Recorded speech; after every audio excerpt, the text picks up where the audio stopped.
Chegando o mês de novembro, começa a preparação. A limpeza dos terrenos, a broca para a plantação, a queimada das coivaras na serra e no sertão. Janeiro e fevereiro, o plantio iniciado, de milho e também de fava, na gia e no rajado, ficando aquela beleza com o legume plantado. Seguindo a tradição, se logo a chuva não vem, se espera o mês de março, que certeza logo tem, esperando São José que mande chuva também. Chegando um bom inverno, tudo é felicidade, fartura na produção, com a mais alta qualidade, favorecendo a cultura da nossa comunidade. Para festejar tudo isso, uma festa é preparada. Vinda dos antepassados, essa história é contada, festejando a colheita da nossa terra sagrada. Cultura e tradição de uma festa popular na aldeia Canindé, no estado do Ceará, chegando o mês de junho, é festa do Mucunzá.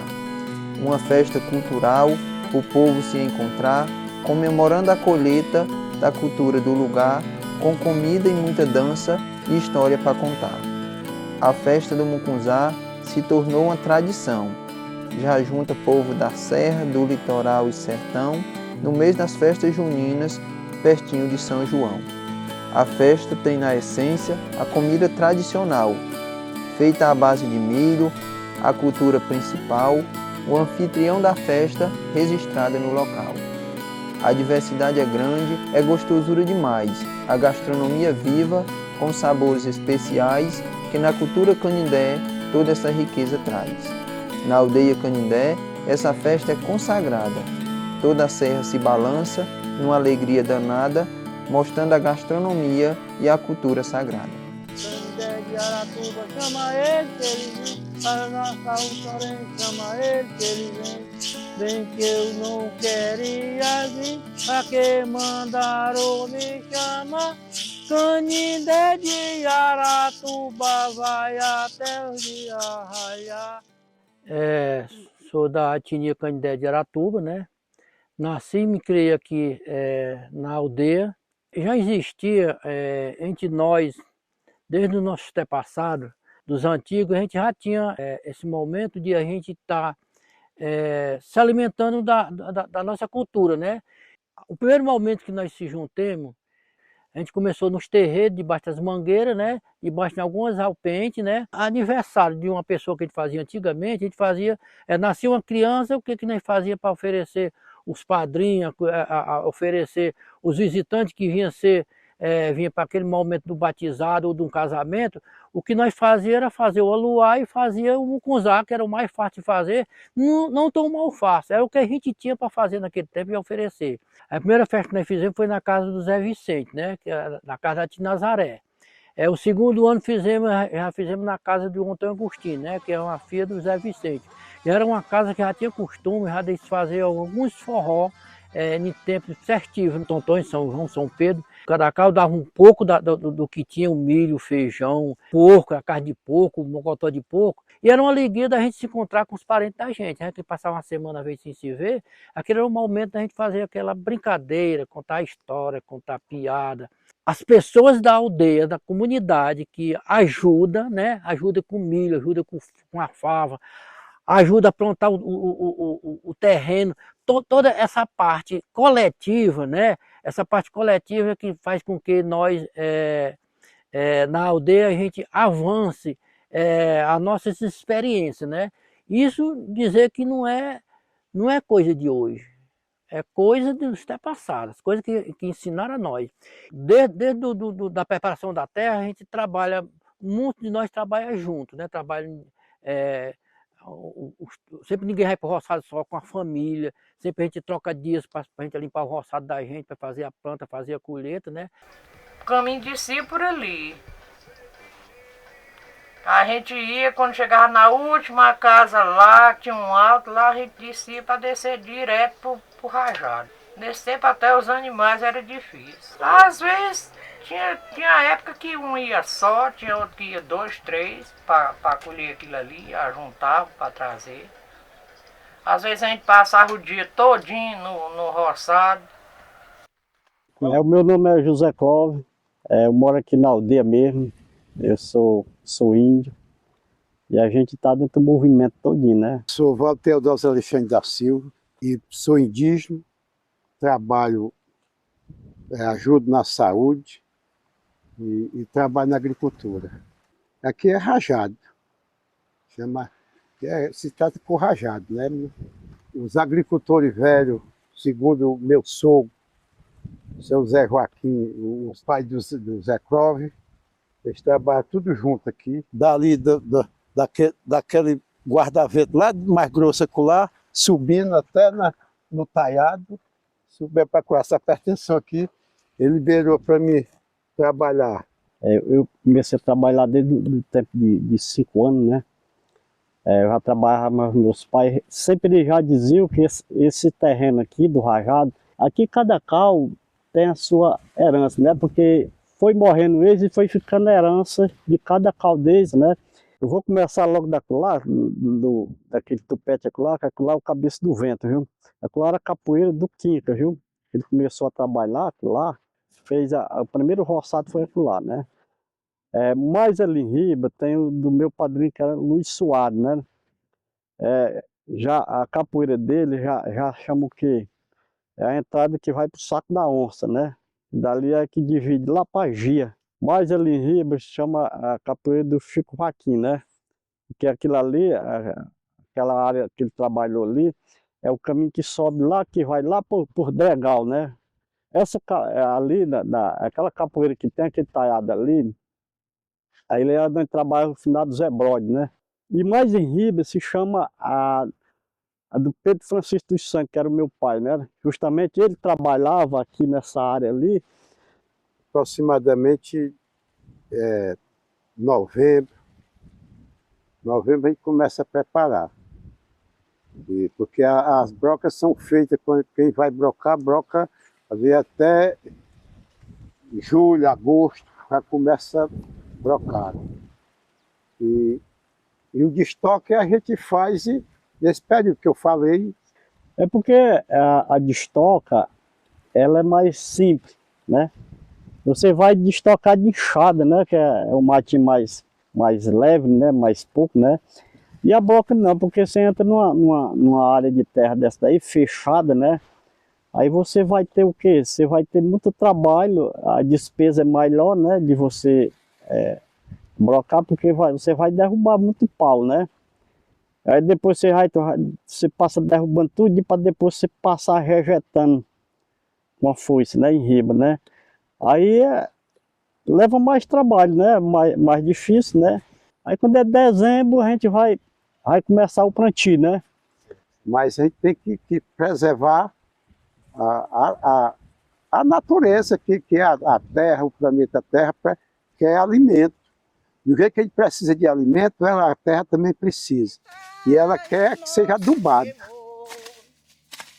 fui lá no Tororó, beber água não achei, encontrei belas meninas, lá no Tororó deixei. Meu nome é Lúcia Brito, eu tenho 64 anos, sou agricultora, né? Trabalho com meu esposo na horta, no roçado, né? E tudo quanto é da agricultura nós lutamos um pouquinho, né? E faço parte também dos movimentos da nossa aldeia. E quando é preciso, eu sou convidada, eu faço todo o esforço de eu estar presente, né? No que eu posso fazer e ajudar. A gente tem as escolhas boas porque a gente já tem costume da gente trabalhar. Desde a adolescência que eu trabalho, né? Casei, já tenho 40 anos de casado, continuo na agricultura, né? Então a gente nunca escolhe uma semente ruim. A gente já tem a semente própria da gente plantar. Ninguém vai plantar qualquer semente que aparece, não. O milho, o caroço do milho, ele tiver com o olho dele um pouquinho roxo, este milho já não nasce. Ele tá o milho chamado até o milho mofado, né? Então a gente faz essa boa escolha para fazer o máximo possível de tirar o carocinho do milho todo limpo, o mais graúdo, aquele milho da ponta da espiga, a gente não colhe ele, a gente escolhe só da ponta do milho para trás. A pontinha do milho a gente não tira porque é um milhozinho miúdo, né? A gente sempre tem essa boa escolha, né? É eu, meu esposo e meus filhos, né? porque a gente sempre trabalha em conjunto, né? Unir a família, né? Na escolha, quando a gente vai escolher a semente, é todo mundo junto. Se começar a chover no mês de janeiro, a gente já começa esse plantio, e é muito bom a gente trabalhar em janeiro, porque a gente faz o legume mais cedo, mas a gente trabalha mais. Por quê? Porque o mato vai complicar mais, né? Porque a gente vai ficar muito dentro do roçado para limpa do mato, porque logo de janeiro, plantar, e este legume, chuva em cima todo tempo, não tem, a gente não acaba com o mato, não.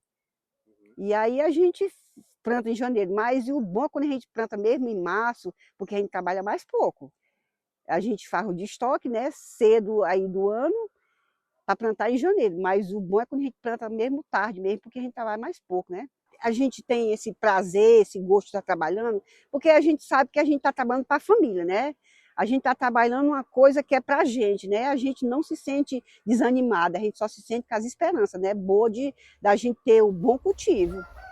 Quebrei o espelho do meu quarto e rasguei o seu retrato quando você foi embora.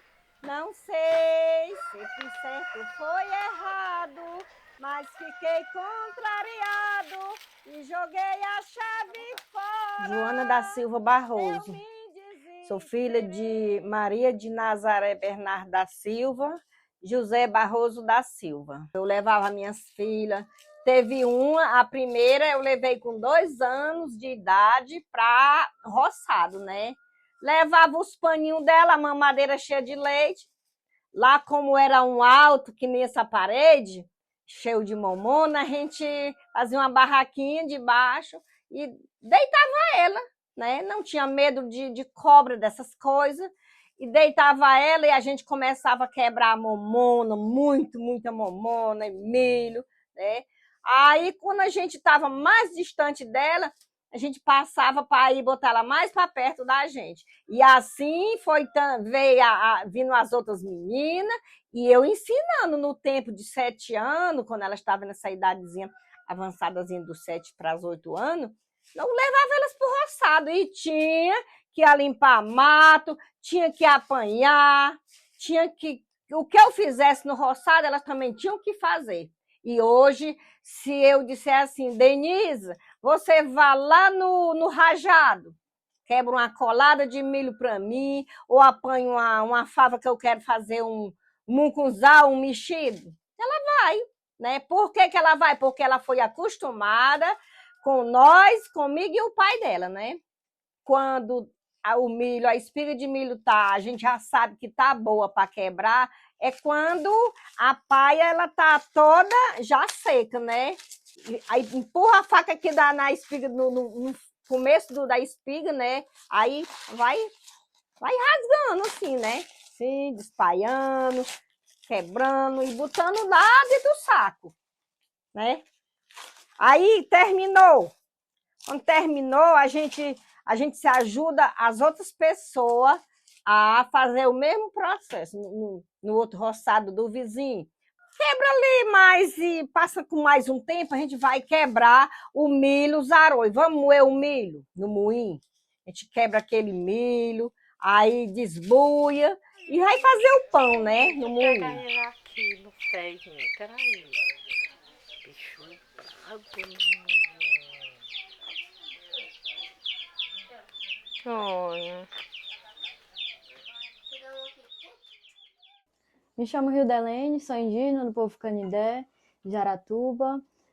Sou pesquisadora da cultura alimentar. Desde criança venho vivenciando a partilha, né, os conhecimentos da alimentação, da segurança alimentar, das formas de como é cultivado, da forma de como a gente faz a nossa comida. Isso faz com que me influencie tanto a pesquisar, como também está passando de geração em geração a partir dos ensinamentos que eu faço com a minha filha também em casa, né? Ela fica ali observando quando eu ou minha mãe está cozinhando, ou a minha própria avó. A gente tem esse costume de fazer as festividades aqui de aniversário, tudo na casa da minha avó. E enquanto isso, a gente produz todo mundo junto, né? A gente cozinha todo mundo junto, minha mãe, eu, minha avó. E a gente vai passando o meu conhecimento científico e elas vêm passando o conhecimento cultural, né? Que elas já têm. E a gente vai trocando a experiência. E aí torna-se um momento de união mesmo entre a gente e o repasse.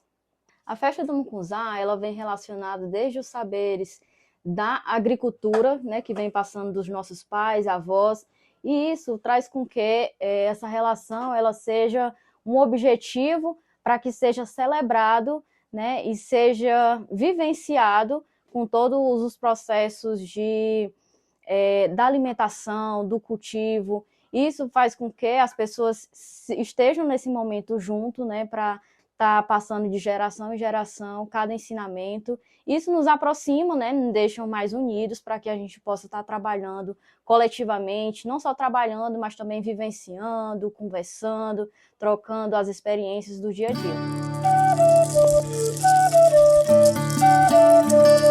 Sou Elenilson Gomes dos Santos, ou popularmente conhecido como Elenilson Canindé. Sou professor na comunidade. Está aqui na Capela de São José, na pracinha Alzira Gomes, uma pessoa que batalhou para ter esse espaço. E é justamente nesse local que o povo canindé considera como sagrado que acontece uma das festas mais tradicionais do estado do Ceará, né, voltado para a questão indígena, a festa do Mucunzá do povo canindé, né? Uma coisa interessante que acontece, né, nesse dia da festa do Mucunzá, na verdade começa um dia antes, né, que é o preparo do local para a festa, as fornalhas artesanais, a chegada da lenha, tem que ser uma lenha específica para não deixar cheiro de fumaça nos cozimentos, no mucunzá, no milho, na pamonha, porque é tudo feito de maneira bem tradicional, né? O milho ele é ralado no local, ele é colhido no mesmo dia e ele é ralado em ralo manual para preservar o sabor e toda a essência, né, do preparo da comida, né? Então, desde o mucunzá até a pamonha, a canjica, que é preparada, tudo isso é feito, né, é preparado aqui no local, na pracinha, no que a gente chama de casinha da capela, que é onde a comunidade por inteiro, né, desde a criança, jovens e adultos, se reúnem aqui para fazer o preparo, né, de toda a alimentação que é servida no dia da festa. Fora tudo isso, acontece todo ano o que a comunidade chama de drama, né? Que é uma dramatização que remonta, que relembra como era preparada as comidas, como a comunidade se comportava, como a comunidade se reunia nos momentos festivos na comunidade. Outra coisa também interessante são as pinturas tradicionais que são realizadas no dia da festa aqui, né? Onde jovens da comunidade eles escolhem o próprio genipapo, lá vizinho à casa do cacique Sotero. Um momento também forte é o momento ritualístico de abertura do toré, que não reúne tão somente o povo canindé, mas também todos aqueles indígenas que chegam, que vêm para prestigiar a festa do mucunzá do povo canindé, e também de maneira bem específica a presença do cacique João Venâncio para fazer a abertura da festa do mucunzá juntamente com os seus amigos Cícero, o cacique Sotero, o senhor Bernardo, né, Pajé Maciel e todas as outras lideranças aqui do povo canindé. E a gente também não podia deixar de falar do tradicional forró pé de serra, né, relembrando a cultura tradicional também do povo canindé, que era de dançar o forró pé de serra, né, como um momento de descontração e de animação na festa. E todos esses elementos, eles servem como mecanismo de fortalecimento da identidade do povo, porque cada elemento desse é trabalhado com crianças, é trabalhado com adultos e também com jovens da comunidade, né, que fortalece a sua identidade a partir do entendimento que a festa do mucunzá, a partir do entendimento que tudo que está presente naquela celebração faz parte da cultura e da identidade do povo canindé. Então tudo aquilo simboliza uma luta pelo território. Essa luta pelo território reflete em se ter um lugar para continuar plantando o milho para ter o alimento, para plantar fava para ter o alimento. E tudo isso é culminado na festa do Mucunzá, numa data bem específica, comemorando a safra de milho, a safra de fava e também a safra de feijão na aldeia Balança.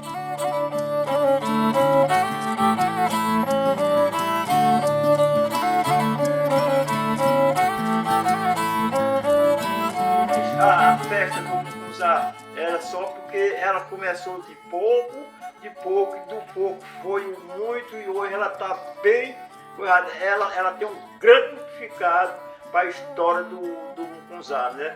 Mas o Mucunzá era pisado no pilão, era o milho moído no moinho, peneirado na arompemba, e tudo isso é o significado da festa do Mucunzá e o que era que o Mucunzá dava de resultado para a nação velha e nós estamos deixando para os mais novos. Primeiro é que elas não podem, muitas delas não podem se acabar, né? E segundo, ela deixando a história para os mais novos, né? Isso aí é um grande significado para saber acreditar que lá no passado as coisas eram assim. Isso aqui para mim, para a festa do Mucunzá, ela é um grande conhecimento, né?